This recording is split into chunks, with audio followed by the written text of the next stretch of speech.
ಪರೀಕ್ಷಾ ಶುಲ್ಕದ ಹೆಸರಲ್ಲಿ ಕೆಇಎ ಹಗಲು ದರೋಡೆ.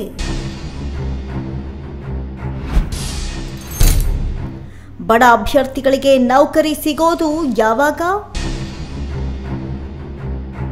ಸರ್ಕಾರದ ವಿವಿಧ ಇಲಾಖೆಗಳ ಹುದ್ದೆಗಳ ನೇಮಕಾತಿಯನ್ನ ಬಹುದಿನಗಳಿಂದ ನೆನೆಗುದಿಗೆ ಬಿದ್ದಿವೆ ಅಂತ ಉದ್ಯೋಗಾಕಾಂಕ್ಷಿಗಳು ಕಳವಳ ವ್ಯಕ್ತಪಡಿಸಿದ್ರು.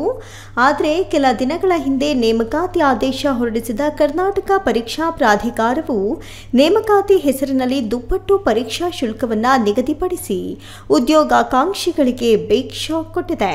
ಕರ್ನಾಟಕ ಪರೀಕ್ಷಾ ಪ್ರಾಧಿಕಾರವು ದುಪ್ಪಟ್ಟು ಪರೀಕ್ಷಾ ಶುಲ್ಕವನ್ನ ನಿಗದಿಪಡಿಸಿ ಕೆಲ ಬಡ ರೈತಾಪಿ ಕುಟುಂಬದ ಅಭ್ಯರ್ಥಿಗಳ ಪಾಲಿಗೆ ಅದು ನುಂಗಲಾರದ ತುತ್ತಾಗಿ ಮಾಡಿದೆ. ಬೆಂಕಿಯಿಂದ ಬಾಣಲೆಗೆ ಬಿದ್ದಂತಹ ಪರಿಸ್ಥಿತಿಯಲ್ಲಿ ಅಭ್ಯರ್ಥಿಗಳು ಓಡಾಡುತ್ತಿದ್ದಾರೆ.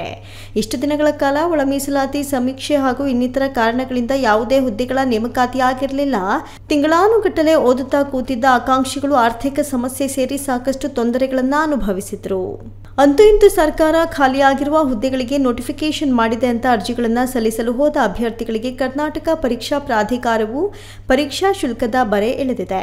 ಹಾಗೆ ನೋಡಿದ್ರೆ ಕೆಪಿಎಸ್ಸಿ ಯುಪಿಎಸ್ಸಿಯಲ್ಲೂ ಈ ರೀತಿಯಾದ ಪರೀಕ್ಷಾ ಶುಲ್ಕ ಇರುವುದಿಲ್ಲ. ಆದರೆ ಕರ್ನಾಟಕ ಪರೀಕ್ಷಾ ಪ್ರಾಧಿಕಾರ ಪ್ರತಿ ನೋಟಿಫಿಕೇಶನ್ಗೂ ಶುಲ್ಕ ವಿಧಿಸಿ ಹಗಲು ದರೋಡೆ ಮಾಡ್ತಿದೆ ಅಂತ ಅಭ್ಯರ್ಥಿಗಳು ಕಳವಳ ವ್ಯಕ್ತಪಡಿಸಿದ್ದಾರೆ.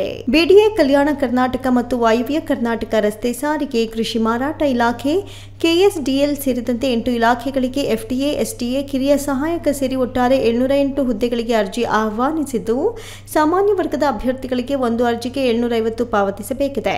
ಜೊತೆಗೆ ಪ್ರತಿ ಹೆಚ್ಚುವರಿ ಅರ್ಜಿಗೆ ₹100 ಪಾವತಿಸಲು ಸೂಚನೆ ನೀಡಿದೆ.